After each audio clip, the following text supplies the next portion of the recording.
જય મુરલીધર, હું હામાભાઈ આહિર. મિત્રો, સ્થાનિક સ્વરાજની ચૂંટણીનો ઢોલ વાગી રહ્યો છે. સરકાર તરફથી સત્તાવાર જાહેરાત અને ઘોષણાઓ થઈ ગઈ છે. 26 તારીખે મતદાન છે. ભાવિ મતદાતાઓનું મત પેટીમાં પુરાઈ જશે અને 28 તારીખે રિઝલ્ટ છે. 28 તારીખે કઈ પાર્ટી જીતી, કઈ પાર્ટી હારી, કયો ઉમેદવાર જીત્યો, કયો ઉમેદવાર હાર્યો, એની તમને સત્તાવાર જાણકારી મળશે. કયાક લોકોમાં ખુશીનો માહોલ હશે તો કયાક લોકો ગમમાં ગરકાવ હશે. આ સ્થાનિક સ્વરાજની ચૂંટણી માટે હું આપને એક વાત કહેવા આવ્યો છું. મિત્રો, જેની અંદર હું કોઈ પાર્ટીનો માણસ નથી,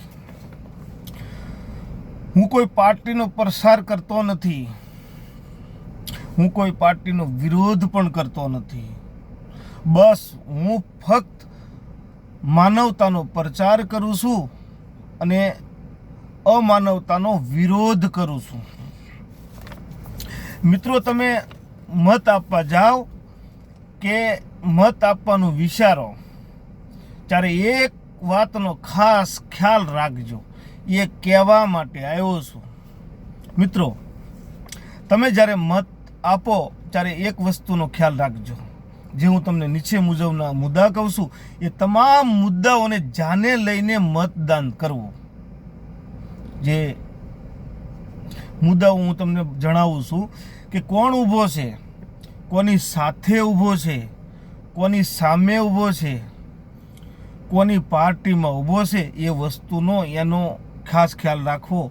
અને એનો ભૂતકાળ શું છે, સમાજને ગામને કેટલો કામમાં આવ્યો છે, ગરીબોના આંસુ લૂછ્યા છે કે ગરીબોના આંસુ પડાવ્યા છે, લોકોને રડાવ્યા છે કે લોકોને સાના રાખ્યા છે, એનો ખાસ ખ્યાલ રાખજો.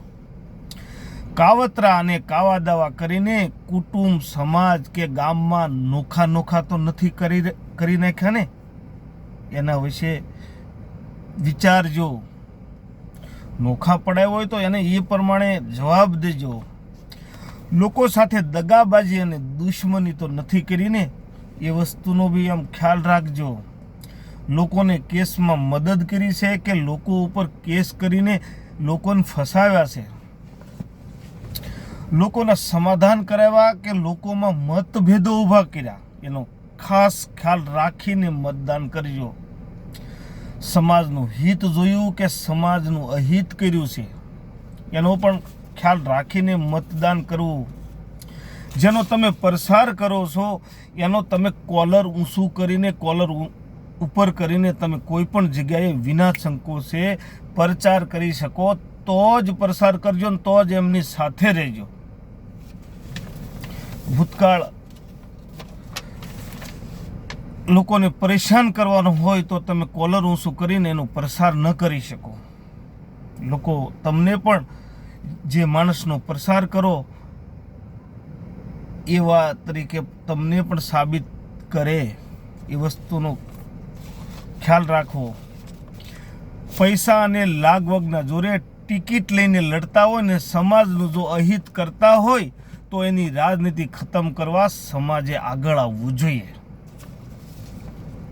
મેં પહેલા જ કીધું, હું માનવતાનો પ્રસાર કરું, કોઈ પાર્ટીનો વિરોધ નહીં, કોઈ પાર્ટીનો પ્રસાર નહીં. સમાજ ગામને ઉપયોગી થયો હોય તો જ મત આપજો. તમારા ગામને, સમાજને ઉપયોગી થયો હોય તો જ એને મત આપજો. તમે ભૂલથી અમુક તત્વોને જીતાવી દેશો તો તમારા જ ભાઈઓના આંસુ પડાવશે, એના ઉપર અન્યાય કરશે અને એ છેલ્લે તમારે જ જોવાનું રહ્યું. એ ક્યારે ભૂલવું નહીં. તમારી પાસે મત માગવા માટે આવે ત્યારે ડર્યા વગર વિના સંકોચે જેવો એનો ભૂતકાળ હોય એવું એને કહેવું કે ભાઈ તમારી આ ભૂલ છે,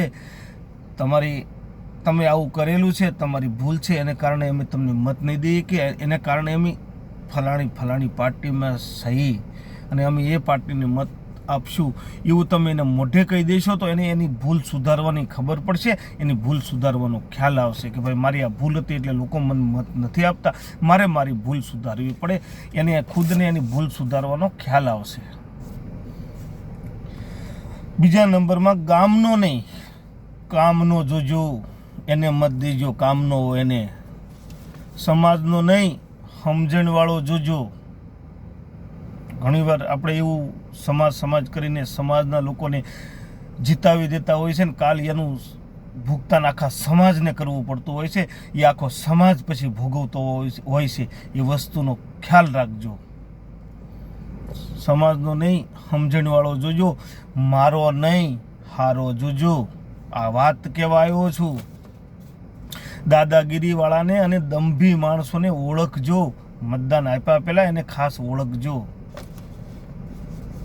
વાયડા ને વ્યાજ વટાવાળાને ઘણા છે, વ્યાજ વટાના ધંધે સડી ગયા છે.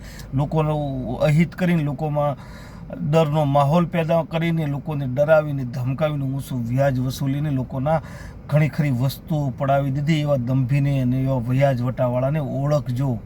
એમના મત આપી દેશો, સરકારમાં એમની પકડ મજબૂત બનશે અને એવી જ રીતે તમને વધારે હેરાન કરશે. સત્તાના પાવરે, સત્તાના જોરે તમારે જ ભોગવવું પડશે. એ વસ્તુનો ખ્યાલ રાખજો.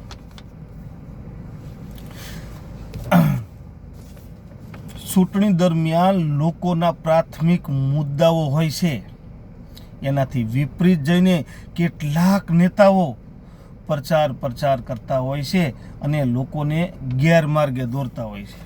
એ વસ્તુ યાદ રાખજો. લોકો ઇમોશનલી પણ બ્લેકમેલ કરતા હોય છે કે સમાજનો છે, ભાઈઓ છે, કુટુંબ છે, આપણો છે. આવું કરીને ઇમોશનલ બ્લેકમેલ કરીને લોકોને ગેરમાર્ગે દોરીને વોટિંગ કરાવતા હોય છે, મતદાન અપાવતા હોય છે. પછી એનું ભુગતાન આખો સમાજ ભોગવતો હોય છે. એટલે ખાસ જોઈને મતદાન કરવું. પૈસા અને સત્તાના જોરે ગરીબોને ફસાવી દઈશ. તમે એને જીતાવી ગયો પછી જીતેલો માણસ અમુક ઉપર દાજ રાખે છે, અમુક સમાજના લોકો ઉપર દાજ રાખે છે. એ વસ્તુ યાદ રાખજો. તમારા જોરે જીતી તો જાય છે, પછી સમાજના અમુક નાના માણસો, ગરીબ માણસો, ગામના લોકો એના ઉપર એ દાજ રાખે છે. અને પછી આ છેલ્લી કડી તમને કહું છું, પૈસા અને સત્તાના જોરે ગરીબોને ફસાવી દે છે, ત્યારે ગરીબનું કોઈ સાંભળતું નથી. આ એક ગરીબ માણસની ગુજારી કહાની છે. તો તમે મત આપ્યા પહેલાં ખાસ કરીને વિચારજો, વિચારીને મત આપજો, વિચારીને મતદાન કરજો. તો તમને, તમારે અને સમાજને આગળ જવામાં મુશ્કેલી ન પડે. સ્વર્ગસ્થ શ્રી જસુભાઈ બારડ એવું કહેતા કે સમાજનો માણસ હોય, સમાજને નડતો હોય તો સમાજે સાથે મળીને એની રાજનીતિ ખતમ કરવી જોઈએ. આજે જસુભાઈ બારડના શબ્દો મને યાદ આવે છે. ગીર કેસરી હતા, ગીર કેહરી કહેવાતા જસુભાઈ બારડ. એને કીધેલું કે સમાજનો માણસ સમાજના વિકાસમાં અવરોધ રૂપ બનતો હોય, સમાજના વિકાસમાં આડો આવતો હોય તો સમાજે સાથે મળીને એની રાજનીતિ ખતમ કરવી જોઈએ. મિત્રો, બસ આજના વિડીયોમાં મારે તમને આટલું જ કહેવાનું હતું કે ભાઈ જો આ સ્થાનિક સ્વરાજની ચૂંટણીમાં મત આપ્યા પહેલાં આટલા મુદ્દા જોજો. આ મુદ્દા જોઈને તમે વોટિંગ કરશો, મતદાન કરશો તો આગળના ટાઈમમાં તમને પ્રોબ્લેમ નહીં થાય અને સમાજને પણ પ્રોબ્લેમ નહીં થાય. સમાજને કોઈ ડરાવી ધમકાવી નહીં શકે, સમાજને કોઈ ગેરમાર્ગે દોરી નહીં શકે અને સમાજમાં અને ગામમાં ગરીબ માણસને કોઈ ફસાવી નહીં શકે. ગરીબ માણસોને બસાવવાનું એક મેં તમને જે ઉપાય બતાવ્યો એ ઉપાયથી આપ મતદાન કરજો. બસ જય હિન્દ, જય શ્રી કૃષ્ણ, જય મુરલીધર, જય ઠાકર, જય માતાજી. ઓકે, જય શ્રી કૃષ્ણ.